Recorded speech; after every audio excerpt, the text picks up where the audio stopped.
Hi, welcome back to my Moulin Rouge. How are you? How's it going? Oh my god, Tiffany, I miss you. I did miss you though. They're for real this time. The last time I said I was being for real, I wasn't being for real. I was lying to you. Ugh, I know it's uncomfortable, it's awkward, but I want to be vulnerable with you now because from this day on going forward, I won't lie to you anymore, I swear. For realsies. Can we be besties again? Oh, thanks. Love you. You're the best. Today, we are going to be talking about some middle grade horror books that I read. As you may know, my favorite kinds of horror are middle grade and adult. I don't really fuck with YA horror. I don't really read it that often because it tends not to be good. It tends to suck ass, actually. It tends to like literally pucker up and literally ass. I tend not to read it, but middle grade and adult horror is like where my heart is, and so I was really excited to film this reading vlog. Hope you enjoy it. Now, in case you're like, what are you going to be reading,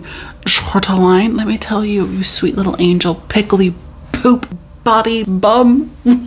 Also, what do you think of my makeup? Honestly, I think she's literally slaying. I'm also doing reading sprints with my patrons right now, and somebody said it was kind of giving like Moulin Rouge, and I kind of agree. This new lip that I'm trying out, it's gorge. I read The Bellwoods Game by Celia Krempian. This is about this girl named Bailey. Bailey is like, I think she's in like 4th, maybe 5th or 6th grade. I can't remember. Her life has been a little bit more difficult recently because her grandmother is sick in the hospital. Bailey's like afraid that her grandmother is gonna pass away. Not only that though, everyone at school kind of like hates her because of this like rumor, this like thing where people think that she did a certain thing, but Bailey knows that she didn't do that thing, but Bailey's not gonna be like, I didn't do it, blah, blah, blah. Not only that, but there's also this thing called the Bellwoods Game that happens every Halloween. So all the kids in a certain grade, Bailey's grade, they all try to like enter the Bellwoods Game. Bailey is chosen. The thing is too, like if somebody wins the Bellwoods Game, they get like a wish, supposedly. Are the woods haunted? Because the whole reason that the Bellwoods Game is even like a thing is because this girl named Abigail like 20 years ago fucking died. Literally in the forest. And so people are like, Abigail's a ghost and she haunts the woods, and if we don't play the game each year, she'll come back and destroy the town, blah, blah, blah, blah. You know the thing. You know the whole thing. It's like a thing. Will Bailey be able to succeed in the Bellwoods Game and make her wish? Is Abigail Snook haunting the woods? And does she want, in her undead fucking ghosty state, want to destroy the town? I read this, okay? I also read Scare Waves, which is by Trevor Henderson. This is about a town where all of a sudden weird things start happening. It's only really happening to kids, which is kind of weird and fucked up, but like kids are going missing and stuff, but then they're seen again, but like as horses. And I know what you're thinking. That's weird. It is weird, but they're not even seen as horses, they're seen as deer. Tiffany, they're seen again as deer. They're seen again. They go missing, right? Oh no, Bethany, where are you? Whatever. Bethany is seen again as a deer. What the fuck? So weird shit's happening in this town, and all these kids are noticing it. These kids are like, my scarecrow came alive and tried to murder me. And then somebody else is like, okay, that's cool, but like there was literally like a doppelganger of me in my attic, except instead of it being me, it was like me, but like if my skin was loose and I had like a bunch of wrenches in it, you know, like, so shit like that's happening. So all of these kids, they kind of find each other and they're like, we're gonna figure what the fuck is going on in this town. And that's what this book's about.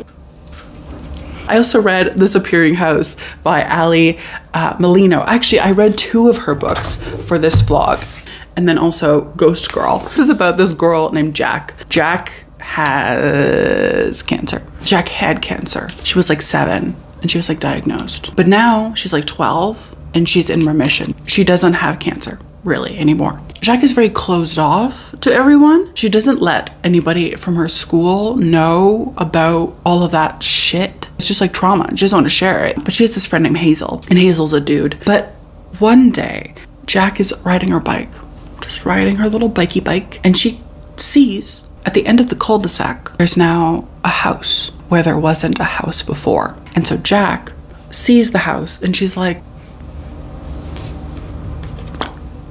that's fucking weird. And so Jack is like confused. And so she tells Hazel, like, there's this fucking house where there wasn't a fucking house before. And Hazel's like, I gotta see this shit. Her and Hazel go to the house. And not only that, but like one of the bullies who always like bugs Hazel is like, hey, your name is a girl name. Ugh.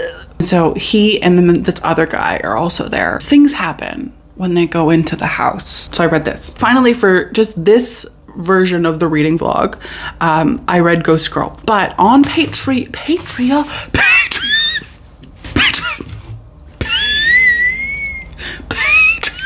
on Patreon, I will be reading Root Magic as well. So there will be an extended, exclusive version of this reading vlog on Patreon with an extra book. So if you're interested, go ahead and check out my Patreon.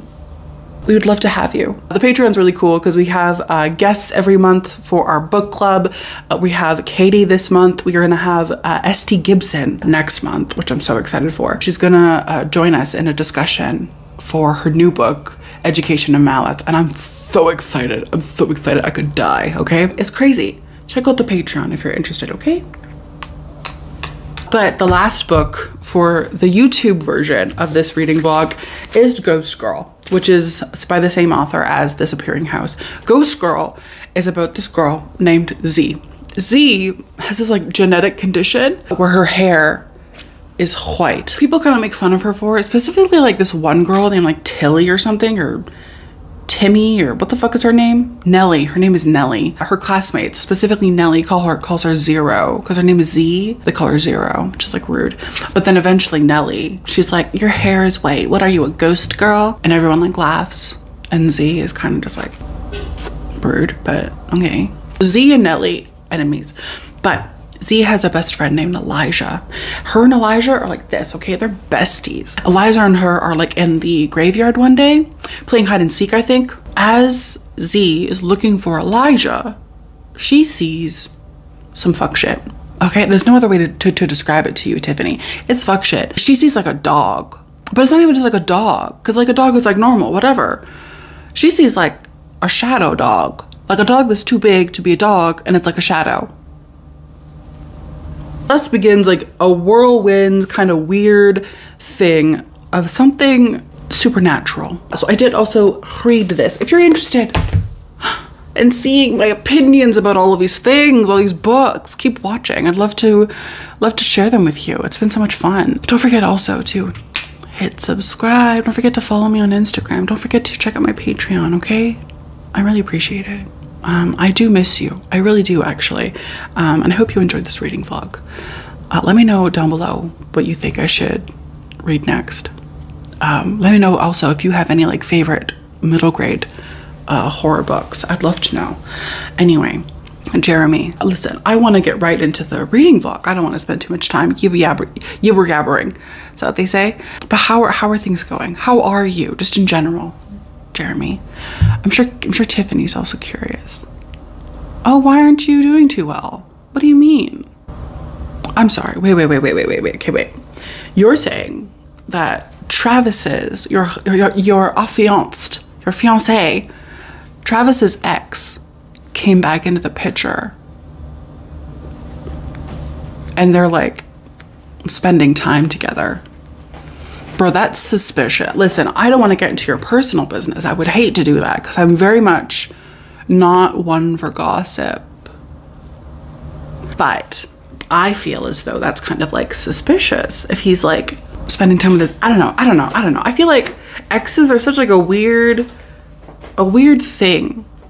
What are they doing together? How often do they talk? Okay, wait.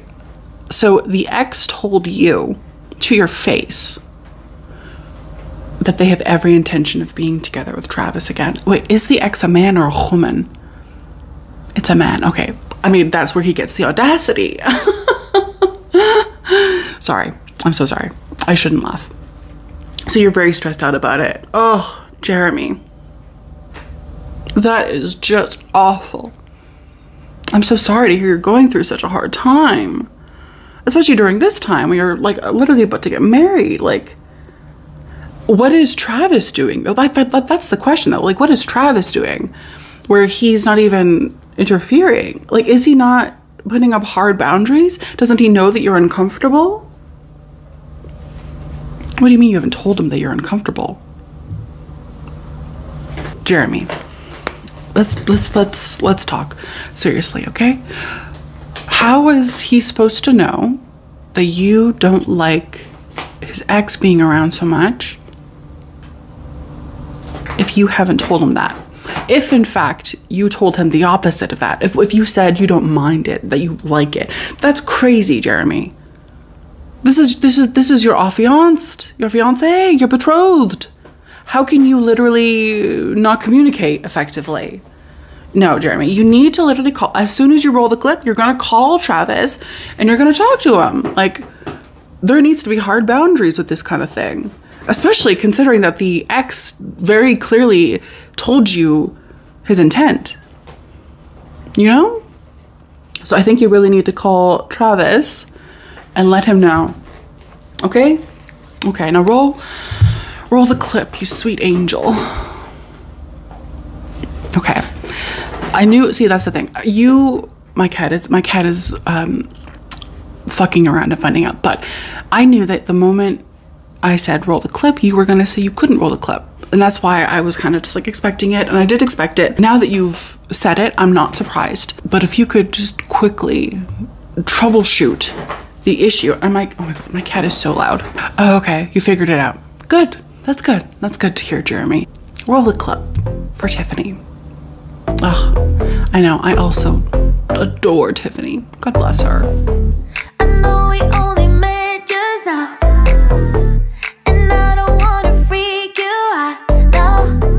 But baby, all I think about is you and me up in a tree, yeah. You whisper something in my ear. Hi, how's it going? Welcome to this reading vlog. It's been so long since I've actually like sat down and like actually filmed, even just for like a reading vlog. Should we talk? I think we should talk. Listen, it's not you, it's me. I have been a little bit absent. Maybe you've noticed that. I've missed you, honestly. I did. I've missed this. It's just that my mental health a few weeks ago was probably the worst it's ever been. I finally made the executive decision to try medication. And so the past 2 or 3 weeks, I think, that's what's been going on with me. It's like I'm getting used to the meds. Brain chemistry is like literally changing. But to give you perspective though, on like how bad things were, I was nocturnal. And like, I'm not even being hyperbolic when I say that, Tiffany. I mean, like literally I was nocturnal. Like I was literally waking up at like 8 p.m, staying up until like 10, 11 a.m. and then going back to like, there was a point, there was a time where I literally did not see the sun for like 4 days. 4 days. My sleep schedule was like super fucked up. I had like no motivation to do anything. I still kind of don't have motivation to do anything, but I'm really trying. I'm trying to push myself a little bit. Can't even explain it. If you've been in a depressive episode, if you've had depression, if you live with depression, you probably know what I'm talking about. You probably know the feeling, but it's like a very like weighted, heavy feeling. You know what I mean? And that's kind of how I've been feeling for the past like 4 years. I know that this is like a lot for kind of like an intro to this middle grade horror reading vlog.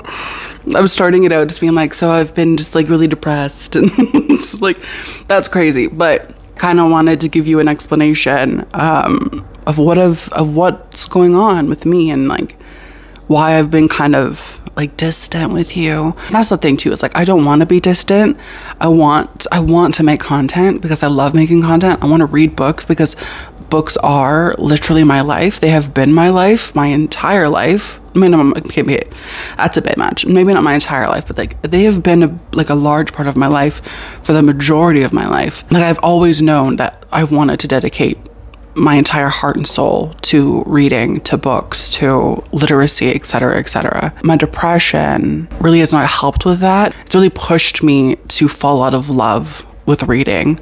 And I think also with reading being such a big part of like this channel, I think that also kind of works against me as well. There's like this sense of obligation to you, to the channel, like a sense of obligation. And so again, something that my therapist, and I've said this so many times, like so many places, but it's literally just like it's drilled itself into my head. But my therapist once told me that obligation breeds resentment. And so I think the obligation of like, I have to read books, I have to talk to you about them, I have to do this whole thing, blah, blah, blah, blah.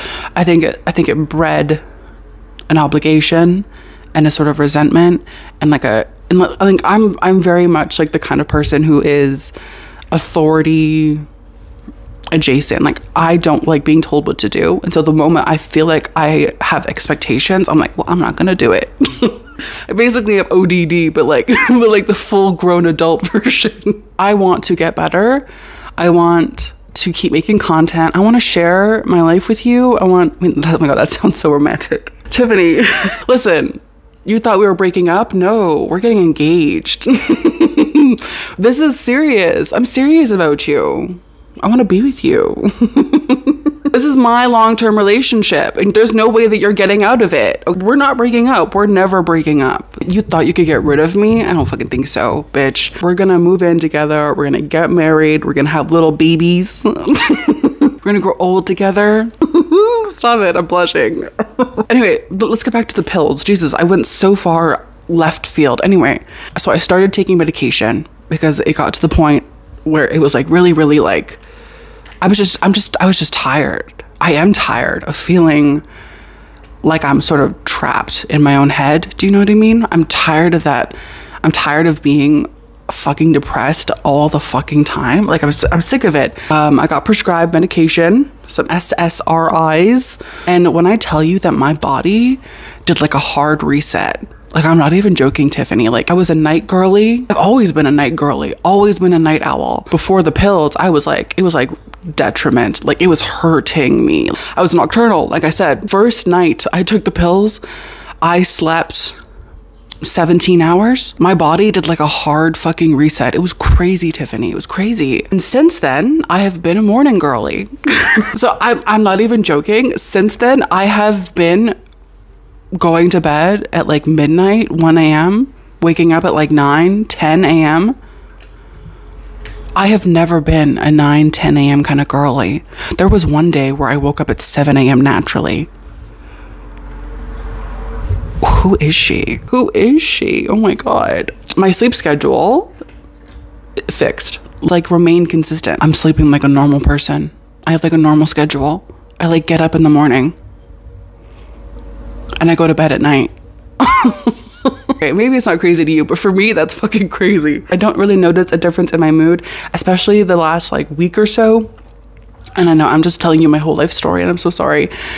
But the past like week or so, I have just been like rotting on my couch and watching BL, like a lot of BL. God, I want so badly to do like a whole video of just me going through all of the BL dramas that I've watched and just telling you like if you should watch them or not, giving like little quick reviews, because I've watched so many BL dramas. So many, like basically everything on Viki. I've watched it. Korean, Japanese, Taiwanese, Thai, I've watched all of them. But yeah, so that's what I've been doing the past like week or so, is just literally like getting up, watching BL. And when I go to bed, I've finished watching BL for the day, like a full day, just watching BL. And honestly, I'm not even gonna lie to you, Tiffany, it's kind of iconic. Like I kind of love it, but I also know that I can't keep doing it. So we're gonna do actual things. Now that you know what's going on with me, let's talk a little bit about the books and stuff. So I've already actually finished a book, and I did finish the Bellwoods Game.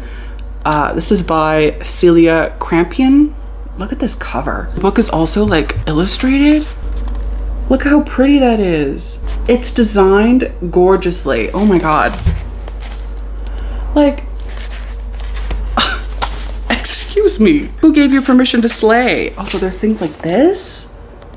Oh, I finished this yesterday. I read it in basically one sitting and I really enjoyed it. For me, it wasn't spooky scary. Do I think children would be scared? Maybe. But for like an adult, it's not that creepy. If anything, honestly, it was more like emotionally resonant than I was expecting. Surprising, because when I first read the synopsis, I was like, oh my God, this is gonna be so sad. And then I literally forgot the synopsis. But reading it, I was like, oh my God, it's really just a book about connection, about belonging, about isolation, about friendship, and it's a book about fear. I really liked it. I think I would give it 3.5, maybe 4 stars, something like that. For me, the horror wasn't like horroring, but the actual like book itself, the characters, I thought were interesting, were fun. Also, the design of the book is absolutely gorgeous. Look at this. Okay, but then look. Are you joking? Look how pretty that is. Honestly, this book is worth having just for like the physical details, like the illustrations on the inside, the cover design, the hardcover design. Like, it's just gorgeous. They really outdid themselves with this, to be honest. I also think actually that this would be perfect for Halloween time, for autumn.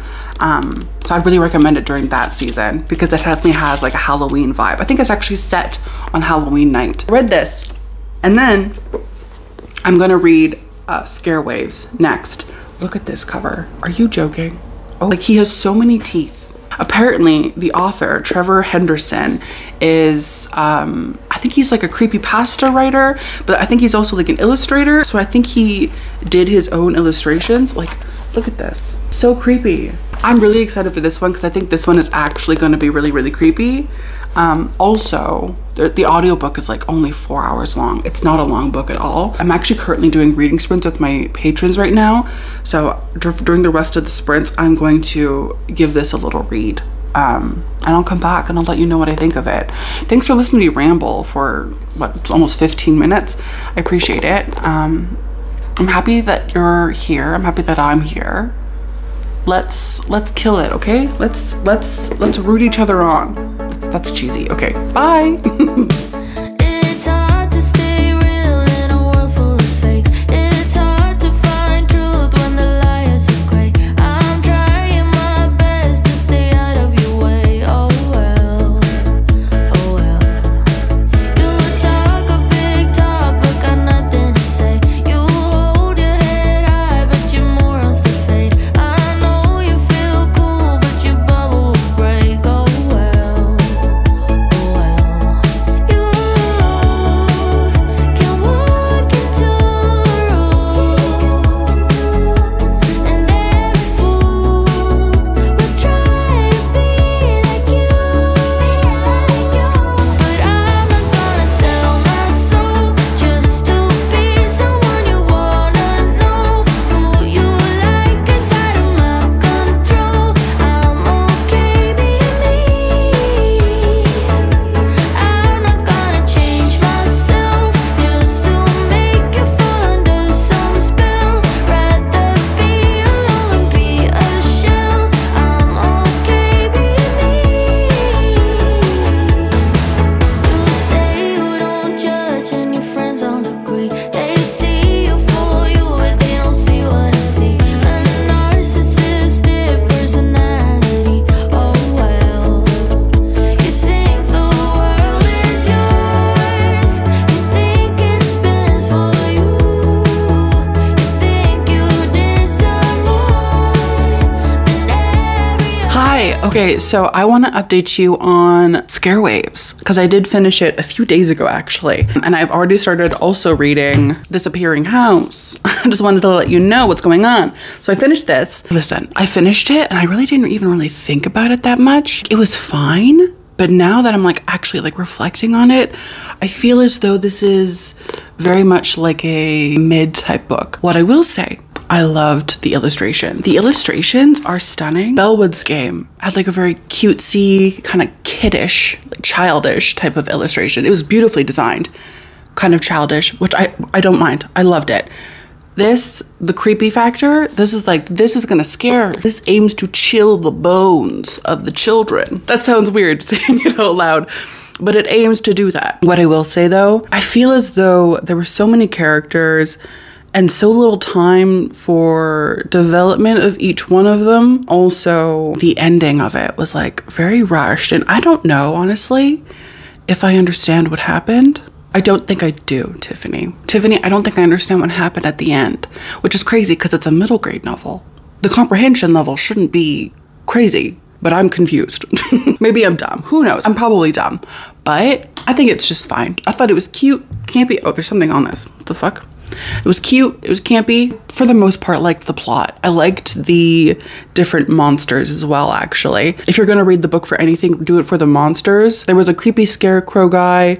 There was this dude who didn't have any eyes or nose. He just had a mouth, like a doppelganger that was like creepy and like misshapen. The monsters were very, very good and very, very spooky. Otherwise, this is just fine in my opinion. I would say it's like a 2.5 to 3-star book for me. I wasn't living, I wasn't laughing, I wasn't loving, but I also didn't hate it. So yeah, for the most part, I would say this is just forgettable, but it's a cool ass cover. I feel as though, and this is crazy, but hear me out. I feel as though this could be like longer. This could have been like an extra 100 pages and I would have been fine with that because I needed just a little bit more. And I'm hoping actually that the author does like a second book or maybe makes it into like a series, because I would be interested to see what happens next. Because that's kind of what it feels like at the end, is like, oh, like to be continued kind of vibes. The Appearing House. I literally just started this today as I was getting ready and doing my makeup, which by the way, what do you think? I think I actually like literally slayed. My makeup looks so good. It's actually crazy. So I really like this so far. The main character is a cancer survivor. She's 12 years old, and I think when she was 7, she was diagnosed, and she's been battling it for 5 years. But now she's like in remission, or she's been like cured. And then one day she's like riding her bike and she like finds this house. It wasn't there before, but now it is. But also what's weird is like the house, like it seems to be like in her head. It's like talking to her almost. It's weird. But then also she has this other friend named Hazel. Hazel's a dude. The main character's name is Jack, and then her friend is Hazel. And people at school bully Hazel for his name, which is like honestly kind of rude, because Hazel for a dude, badass name. I'm kind of living for it. I love that. But there's this one kid, John, who's bullying Hazel, and then John's best friend is named Sam. And Sam seems kind of just like a bystander. Like he's friends with John for who knows what fucking reason, but he's friends with John, and he's just like, okay, I'm here also kind of vibe. The part where I'm at, they just went into the house. It's Jack, Hazel, John, and then Sam. They all went into the house and they're all like weirded out because it's like creepy and weird and falling apart. And then they see some fuck shit. They see some fuck shit in the fridge of all places. The fridge, a sacred place in my heart. They see something in the fridge, and so they freak the fuck out, and they're like, we gotta get the fuck out of here. So they try to leave. They can't. They can't. Tiffany, they cannot leave. They're stuck, because every time that they try to leave, they go out the door and then they go through another door in the house. It's just like a loop. I don't want to give away too much, but I'm just gonna say this. My nose is itchy, excuse me. John happens to be taken by something, by whatever was in the fridge. I don't want to be a bad guy. You already know what I'm gonna say. You already know what I'm gonna say. I'm gonna say that I'm actually kind of happy that John is probably dead. Listen, John is like a 12-year-old twat, okay? He's literally the worst. And so when he was like pulled into another room and then like heard screaming and wailing, I was like, good for you, John. Get fucking killed, you bitch. Is that rude? I mean, listen, he's a fictional character, so who cares? But in my head, I was like, you're the worst. You bully other kids based on their names. Like, also, like, why can't people be named Hazel? What is this like limitation in your head? You narrow-minded little freak. Like, so I was like, good. John's dead. Listen, I don't know if John is dead. All I know is that he was pulled into some other room. He was taken by the monster, and then he was heard screaming. And so I assume that he's probably dead. But it's also a middle grade novel, so who knows if he's actually dead. Because I feel like in middle grade novels, children don't actually die, because that's kind of macabre. Although actually, children die in this book. I kind of hope he's dead. I'm assuming he'll come back eventually, probably. He's probably not dead. It's too dark if he's dead. It would make me happy though. I'm just being honest with you, Tiffany. It would make me happy. I really like it so far. I have like 2.5 hours left in the audiobook. I'm probably gonna finish it within the next day or two. As for just like my life updates, nothing really is going on. I'm filming this, I got ready. I think I'm also gonna order a pizza tonight because I'm crazy. I am still watching a lot of BL. I watched this like really depressing movie yesterday, actually. It was called Your Name Engraved Herein. It's like a Taiwanese BL movie, but it's like one of those like gay trauma movies. And there was only like one sex scene, and I was like, okay, it's giving, but it's like, it's not like giving. So it was more like, it was more like sad than sexy. Do you know what I mean? Like, so, because like it was about Taiwan in like the 1980s. I don't know, where everything was like homophobic, and then these two dudes are like in love with each other, and like there's no way for them to be together, and so it was just sad. There was one sex scene, and it was good, but I was like, ugh, I wanted more. I don't know. Also, because they were both like very attractive men, so. Ugh. Yeah, that's what I did last night. Oh, and then I also started this other drama. And like, listen, maybe BL isn't, what's the word? Interesting to you. I don't know. But I've been watching a lot of BL dramas. And so like, specifically like Asian ones, like Korean, Taiwanese, Japanese, and Thai. I typically prefer Taiwanese dramas because they've got that spice, and not only that, but like the acting, the character work, it's so good. Taiwan is doing crazy shit with the BL genre. And then I would say Korean, Japanese, and my least favorite is usually Thai. Just because I feel like the Thai actors, I don't want to be rude, they kind of like, they suck at acting. They're not very good. Not only that, but they're always like kind of cheesy. Like they'll always use like these like weird sound effects. Like I was watching one yesterday, and like I honestly don't even mind it. I'm probably going to finish it. But they used like a horse sound effect, like when they were talking about sex. And I was, I was like, why are you using a horse neighing when you're talking about somebody's dick? Is that like a reference to them being hung? I've also heard in other like BL, like Thai BL, they'll do like elephant sound effects to really to show that somebody is hung, you know what I mean? But the horse one was new. This is the weirdest conversation, and I'm talking to a camera about it. Like, I've been watching a lot of BL. That's the only thing that's new with me. Other than that, I've also been, excuse me, sir. Other than that, I've also been coloring a bit, which I've been really enjoying, actually. It's been really peaceful. Anyway, I'm gonna go before my cat ruins my whole thing. So I will see you later when I finish this. Bye. Okay, bye. Say bye, bug. Bye. You know I like it like that. The other girls in the backseat, me in the front 'cause I'm bad. And it feels like the prom, got so nervous so I got a little drunk. And they're waiting for us. Hey, you, jumping on Cadillacs. Here's to the best that we'll ever have. Everyone's watching when we're walking in. Hey, but they don't know you like I know you. Now they know. Now we're sharing this cake. Eat a dessert from your lips, no plate. I'm first class, looking like a Barbie. All my friends, they really try to warn me, but I just want another this with you. Do you want another this with me? Won't let you down. And it feels like the prom, got so nervous so I got a little drunk. And they're waiting for us. Hey, you, jumping on Cadillacs. Here's to the best that we'll ever have. Everyone's watching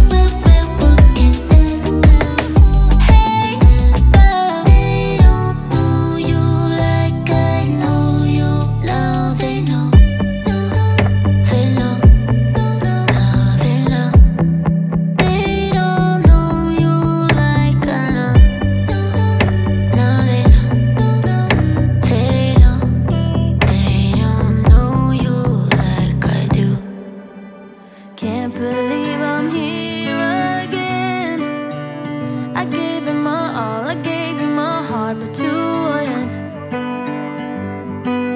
Now I have to tell my friends, you're not who I thought, I'm not who you want once again. One day you're here, saying what I wanna hear. The next you disappear, doing God knows what with God knows who. You make me cry, so bad just to apologize. Good enough for me to try to forget the real you.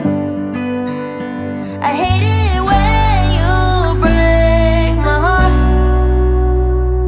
but I hate you more when you love me a little. I'd rather get nothing at all, 'cause I hate you more when you love me a little. When you love me a little.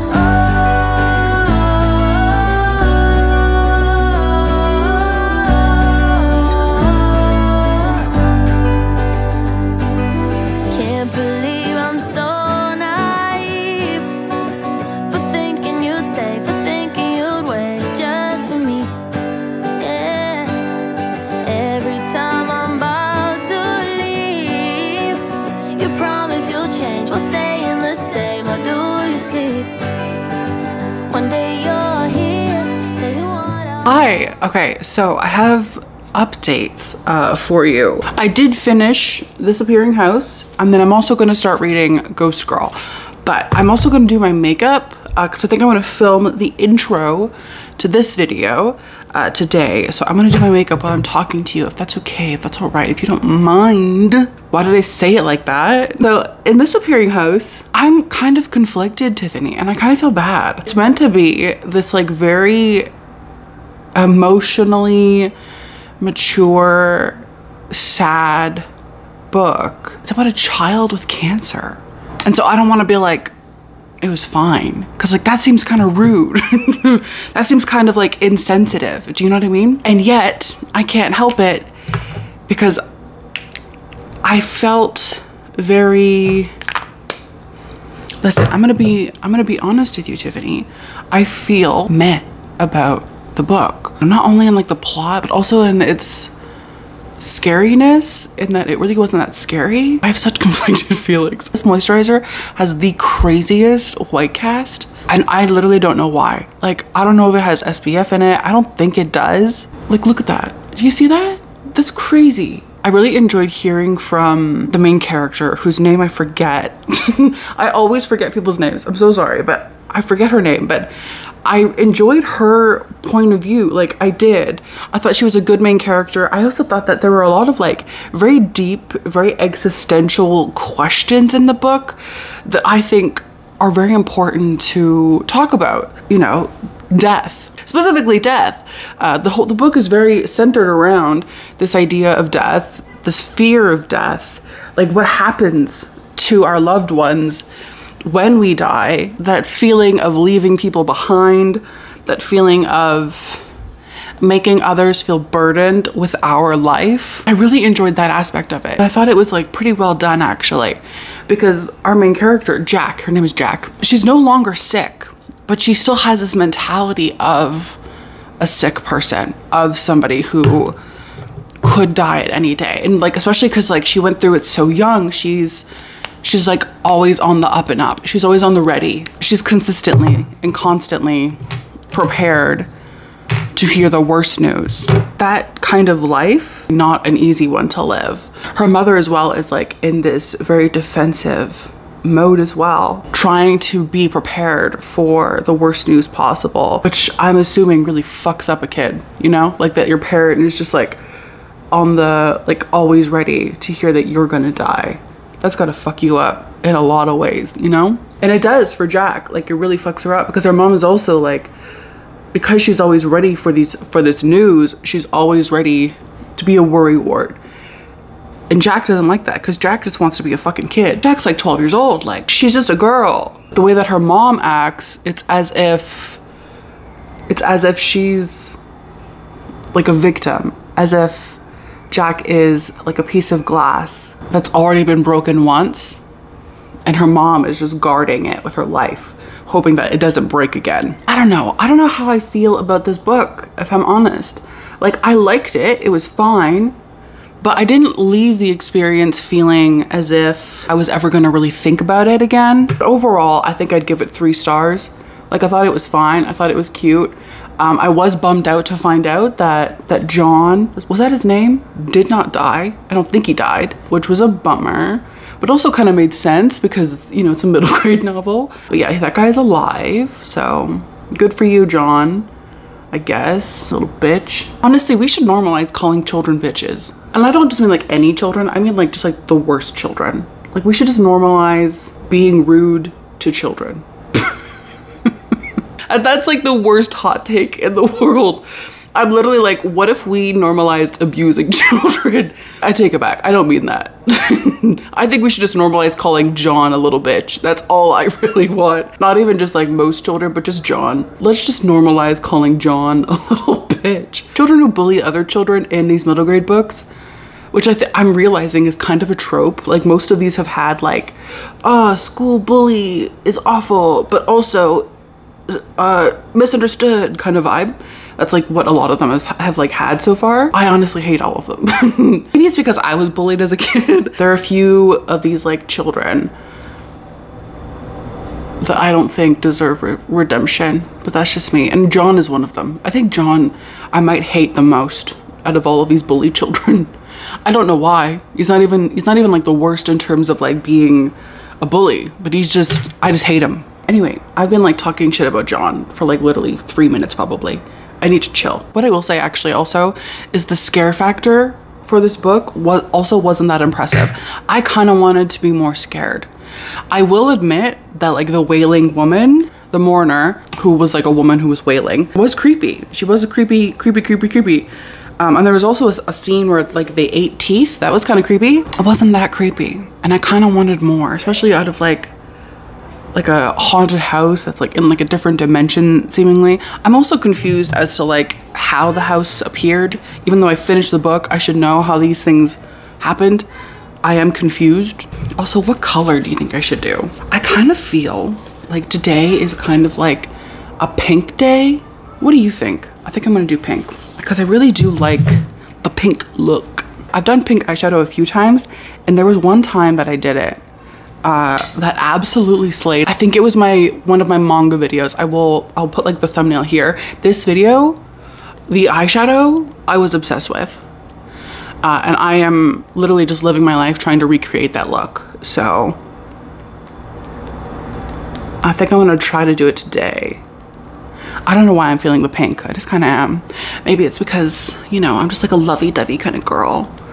Either way, anyway, I've talked so long about this book. I'm just gonna say that it was fine. It was fine. I am going to start reading Ghost Girl next. This is by the same author, honestly, and I do have high hopes. I did listen to, I think, like the first chapter or 2 so far, and so far I really like it. So far, it has like a very different vibe from The Appearing House, very different vibe, and I actually kind of like it better so far, even though it's only been like literally like 15 pages, 20 pages.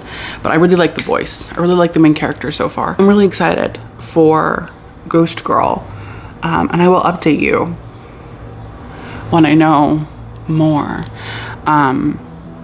Cool. Cause I'm gonna listen to it right now. Okay, bye. I'll see you soon.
look what you done.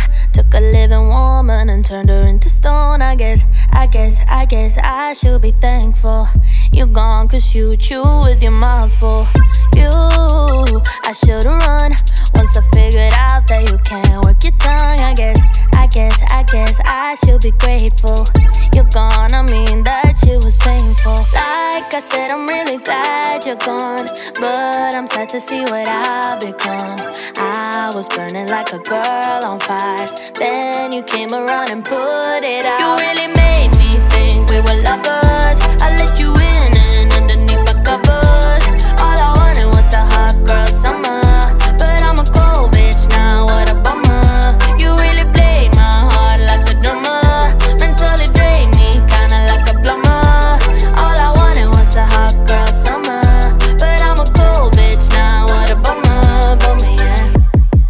Who you think you are? Literally no one if we're being honest. I guess you should be thankful. You got to spend time with an angel. You would think about me, dream about me when you're asleep. Then you wake up so empty, so cold, just like me. You really made me think we were lovers. I let you in and underneath my covers. All I wanted was a hot girl summer, but I'm a cold bitch now. Okay, so it's the same night, and I literally just finished Ghost Girl. I basically read this in one sitting. I don't want to say that I'm like better than everyone, but am I better than everyone? Delusion. I really liked this, like way more than Disappearing House. The only thing I didn't like about this is the ending. The ending is like crazy rushed. The ending is like literally just like, oh, we did this one thing and now it's solved forever. It was kind of weird. I did not like the ending, but this is so much fun. I really enjoyed this. It was creepy. I liked the characters. I was like emotionally invested in the characters as well. So we have like our main character Z, who has white hair, and everyone starts calling her Ghost Girl. Specifically this like one girl named Nellie, and it's like super rude, okay? I was hoping that Nellie would kick the bucket. She would be a child that I would be happy to call a little bitch, to be honest. But again, it does that thing where it's like school bully ends up having to help everything, and then friendship blossoms or whatever, which I didn't mind actually, because Nellie was actually kind of cute. I didn't like how much I liked Nellie, but I kind of liked Nellie. I really loved the dynamics between parenthood and like children. I really enjoyed the dynamics between the children and their parents or their guardians. Z is like being taken care of by her sister, who like dropped out of high school to support Z because their dad is like off somewhere else trying to find work. Then we also have even more complicated relationships with Elijah and his father. His father is like this macho dude who likes football and beer or whatever. And Elijah is like a science kid. Elijah likes learning and stuff. Elijah's a nerd. Elijah's also like a little bit chubby. And his father like consistently like fat shames him, body shames him, and like tries to get him involved in things that Elijah just like doesn't care about. Elijah doesn't want to learn about football or anything like that. He had like no interest at all. But rather than like his father meeting him where he is, his father is like, no, you're gonna like these things because I love them. And like what I love is, excuse me, sir, my cat has the zoomies. What I love is like the perfect idea of masculinity, whereas your interests like science and books, that's like nerd shit. We're not going to do that here. And Elijah's very like resistant to it, so he doesn't get along with his father. He's actually kind of like afraid of his father. Even Z, Elijah's friend, is afraid of his father. Elijah, though, has like a better relationship with his mom because his mom is much more empathetic, compassionate towards his struggles. But his mom isn't doing well. She's basically bedridden, and we don't really understand why, but it seems like it has something to do with like mental illness of some kind. And so Elijah's constantly worried about his mother, but his dad is also kind of protective over that. It doesn't allow Elijah to see his mother that often, or doesn't allow him to talk to her, to like visit her, because I'm assuming maybe he wants to protect him from the image of his mother being in that state maybe. Then we have Nellie, who comes from like a very privileged place, and like Z does not come from a privileged place. Okay, Z is like scraping by with her sister, right? And I mean, her dad is often like a different state looking for work, but Nellie comes from like a very privileged place, but her parents are absent, seemingly neglectful. So we have all of these different experiences, points of view in the book, which I really enjoyed. I also really enjoyed Z's point of view. She's like a very precocious child. She's very in her own head. She loves stories. She loves telling stories. Now, listen, the horror of the horror wasn't super horror. Like, I wasn't like scared. I wasn't creeped out. Not really. I think my least favorite part of the book was the bad guy. The bad guy was like, is the right word like eldritch? Is that the right word? But the bad guy was like this old sort of spirit thing, whatever. Maybe it wasn't even a spirit. I honestly don't even know. And yet it's solved way too simply at the end. The ending is way too simple for the setup, because like in the setup, in the world building, we're made to believe that this is like a serious issue and that like it's going to take some time. It's going to take something hard. You know what I mean? But it's kind of just like in the power of love or whatever. Overall, I think I would give this book 4 stars. It honestly might be my favorite so far. It was the most fun. But in terms of horror, I would say that my favorite is actually Scare Waves. I think for horror, Scare Waves is number 1. But I think in terms of like character development, I really enjoyed this. I really enjoyed the different perspectives. And I would recommend that you read it because I think it's good. This is where the YouTube version of this video ends, basically. And then for the patrons, I'm going to be reading Root Magic by Eden Royce. So if you're interested in seeing that, go to the Patreon, check it out if you want to. But thank you so much for being here, for joining me for this reading vlog. Oh my God, it was so much fun. I loved talking to you and seeing you and I don't know, like looking in your eyes or whatever. Creepy. I hope you enjoyed this reading vlog. Let me know down below what your favorite middle grade horror is, if you have one. Let me know if you're gonna read any of these ones or if you have read any of them and what you thought of them. I'd love to know your opinions. Your opinion is so important to me, truly. And I mean that from my heart. Don't forget to hit subscribe because we talk about spooky shit, talk about creepy shit, we talk about ghost girls and scare waves and Patreon exclusive videos and shit. Thank you so much for watching. I hope you have a wonderful day, Tiffany. It was so great seeing you. Take care. Bye. Bye. Also, by the way, just so you know, you're fucking stunning. You're oh my God, I'm not even joking. You're literally gorgeous. You're beautiful. Beautiful. It's like not even beautiful, but like pretty. Like pretty. Ugh, like literally. When are you gonna give it up and just marry me? Like that's what I wanna know, okay? This baby girl alpha can't wait much longer. Anyway, okay, bye. See you later. Have a good one. Bye. Love you. Bye. To be honest, I don't think about you. To be honest, I got better things to do. To be honest, I don't care that we're over. Been fine since you told me you don't love me anymore.